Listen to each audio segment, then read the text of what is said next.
Sir బాలకోటే గారు sir నమస్కారం sir. నమస్తే ఆదిత్య గారు. సార్ మరి ఏపీ ఎలక్షన్స్ అయితే దగ్గరలో ఉన్నాయి. ఒకవైపు వైసీపీ జగన్మోహన్ రెడ్డి గారు వరుసపెట్టి విడతల కొద్దీ అభ్యర్థులను ప్రకటిస్తున్నారు. మరోవైపు జనసేన, టీడీపీ నుంచి ఇంకా అభ్యర్థుల లిస్టు ప్రకటించలేదు. మరి దగ్గరలో ఉంది కాబట్టి ఎప్పుడు ప్రకటించే అవకాశం ఉంది. అయితే చాలామంది అడుగుతున్న క్వశ్చన్ ఏంటంటే, మీరు కూడా ఎంతో ఉద్యమాలు చేశారు. అమరావతి కోసం ఎప్పటినుంచో ఫైట్ చేస్తున్నారు. మీలాంటి వాళ్ళు అసెంబ్లీలో ఉండాలని కూడా చాలామంది కోరుకుంటున్నారు. మొన్న జర్నలిస్ట్ భరద్వాజ్ గారు కూడా చెప్పడం చూస్తున్నాం. మరి మిమ్మల్ని ఎవరైనా ఏ పార్టీ వాళ్ళని సంప్రదించడం జరిగిందా టికెట్ కోసం అని? మీరు కూడా నందిగామ నుంచి టికెట్ ఆశిస్తున్నారని విన్నాం మరి. మరి మీరే ఒపీనియన్ ఏంటి సార్? మీరు ఎమ్మెల్యేగా టికెట్ దొరికే అవకాశం ఏమన్నా ఉందా? లేదా? ఏమంటారు సార్ మీరు? ఆదిత్య గారు ధన్యవాదాలు. మీరు అన్నట్టుగా ఆంధ్రప్రదేశ్లో ఎన్నికలు జరుగుతున్నాయి.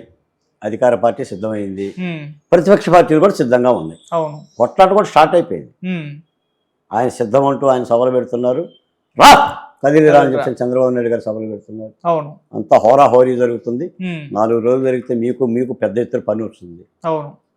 ఈ నేపథ్యంలో ఉద్యమాల్లో పాల్గొన్న వాళ్ళకి లేదా మాలాంటి వాళ్ళకి ఏంటి మీరు ఎటు వెళ్తున్నారు అనేది మీ ప్రశ్న.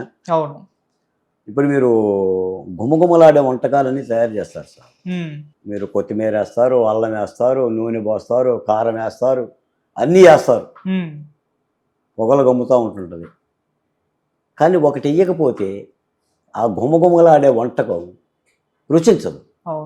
ఏంటిది అది? ఉప్పు. అన్నేసి చూడు నన్నేసి చూడు అంటుంది. ఏ ఉద్యమంలోనైనా ఏ ఎన్నికల ప్రక్రియలోనైనా ఉప్పు లేకుండా ఉపకారం ఉండదండి. ప్రజా ఉద్యమాల్లో రాణించే వాళ్ళకి, తొడగొట్టే వాళ్ళకి, మేసం తిప్పేవాడికి యుద్ధంలో భాగం ఇవ్వాలి. అప్పుడు యుద్ధం చేస్తాం, ఇప్పుడు యుద్ధం చేస్తాం. కాబట్టి ఇది చట్టసభల ప్రక్రియ కాబట్టి సాధారణంగా రాజకీయ పక్షాలు ఏం చేస్తాయంటే ఏదో పక్షులకి ఇద్దాం అనుకుంటాయి. ఈ చెట్టు నుంచి ఆ చెట్టుకు వాళ్ళే పక్షులకి ప్రాధాన్యత ఇచ్చే ప్రయత్నం చేస్తుంది. దాని మూలాన యుద్ధం కలవదు సార్. మీరు అన్నట్టుగా రేపటి చట్టసభల ప్రక్రియలో కూడా ప్రధాన ప్రతిపక్ష పార్టీతో అదే మాట్లాడుతున్నాం. రేపు చట్టసభల ప్రక్రియలో ఉద్యమ శక్తులుగా ముఖ్యంగా దళిత బహుజన కులాల భాగస్వామ్యం ఉండాలని కొట్లాడుతున్నాం, విన్నవించుకుంటున్నాం. ఆ ప్రక్రియలో ఉన్నాం. ఎందుకంటే ప్రజలు వాటిని ఆశిస్తారు సార్. ఈ రోజున ఏంటంటే మీరు చూడండి, ఇప్పుడు నదిలో నీళ్లు కనుక ఎలా అయితే ఎక్కువసేపు అలాగనే ఉంటే ఏమవుతుందంటే నీరు కూడా ఆ పొలంలో నీరు పాడైపోతుంది. కొత్త నీరు వస్తూనే ఉండాలి. అందుకని ఎన్నికల యుద్ధంలో కానీ రాజకీయ పార్టీల యొక్క జీవితంలో కానీ ఒక కొత్త నీరు, కొత్త నెత్తురు ఇవన్నీ రావాలి. మీ గతంలో నేను చాలాసార్లు సభలో విన్నా. ఈ సాక్షాత్ చంద్రబాబు నాయుడు గారే అన్నారు, లోకేష్ గారు కూడా అన్నారు, ఈసారి జరుగుతున్న ఎన్నికల్లో దాదాపు 40% కొత్త వ్యక్తులకి, కొత్త శక్తులకి, కొత్త రక్తానికి ప్రాతినిధ్యం వహిస్తుందని చెప్పి వాళ్ళే ప్రామిస్ చేశారు సభల్లో. ఆ దిశగా కూడా ఆలోచిస్తున్నాం.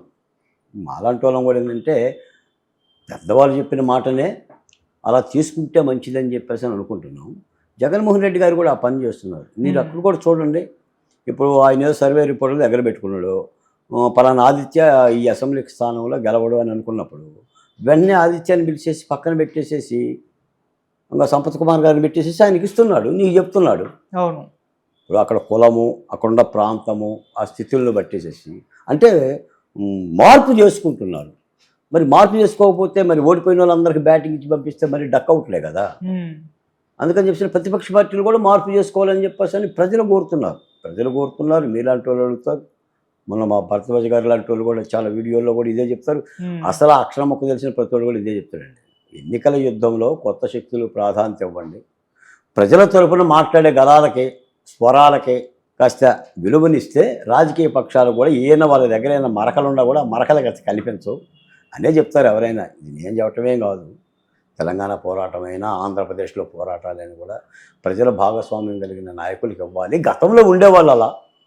మీరు ఎన్టీ రామారావు గారు కానీ లేదా రాజశేఖర రెడ్డి గారు కానీ వాళ్ళు ఏంటంటే ఒక ప్రజాబాహువుల నుంచి వచ్చిన నాయకులను చూసేవారు. చూసి ఆ ప్రజలకి ప్రాతినిధ్యం వహించే విధంగా కులాల సమతుల్యత కూడా పాటిస్తూ ఆయా సామాజిక వర్గాల ప్రతినిధులుగా ప్రాధాన్యత ఇచ్చేవాళ్ళు. అలా చేసుకోవాల్సిన అవసరం ఉంది. రేపటి అసెంబ్లీ ఎన్నికల దానిలో కూడా తప్పనిసరిగా మా సామాజిక కులాల తరపున, ముఖ్యంగా నా సామాజిక కులం తరపున మేము సీరియస్గానే ప్రతిపక్ష పార్టీలతో మాట్లాడి చట్టసభలో ఉండే ప్రయత్నం చేయబోతున్నాం, చేస్తాం. ఇందులో జంకటం ఏమి ఉండదు. ఓకే. నేను ఆల్రెడీ 1500 రోజు అమరావతి ఉద్యమంలోనే నేను కొన్ని వేల మంది ఉన్న మహిళామణుల తల్లుల సాక్షిగానే ప్రకటించాం. మా అంబేద్కర్ గారు ఏం చేసిందంటే రాజ్యాంగం రాసి కూర్చోలా. ఆ రాజ్యాంగం అమలు అవ్వాలంటే ఏం చేయాలి? చట్టసభల్లోకి వెళ్ళాలి. కాబట్టి ఆయనే పోటీ చేశాడు. ఈ రోజున ఆంధ్ర రాష్ట్రంలో జరిగే వేదనలకి మీరు ఇందాక మనం మాట్లాడుకున్న డాక్టర్ సుధాకర్ దగ్గర నుంచి డ్రైవర్ సుబ్రహ్మణ్యం వరకు ఈ వేదనలకి పరిష్కారాలు ఎవరు చెప్తారు? అవును. ఆ చట్టసభల్లో ఉంటేనే వాటికి సంబంధించిన పరిష్కారాలు. మీకు ఒక మాట చెప్తాను సార్. రీసెంట్లీ రాజమండ్రి నుంచి ఒక అతను నా దగ్గరకు వచ్చాడు. 40 సంవత్సరాల వయసు. బాలకోట గారిని కలవాలని చెప్పేసి వచ్చాడు. ఎవరో నెంబర్ ఇచ్చారు, వచ్చారు, నన్ను కలిశాడు. ఏంటన్నా అన్న, ఎస్సీ కమిషన్ కలవటానికి వెళ్ళాను, ఎస్సీ కమిషన్ చైర్మన్ కలవలేదన్నా, నా బాధ చెప్పుకోవటానికి నీ దగ్గరకు వచ్చాను.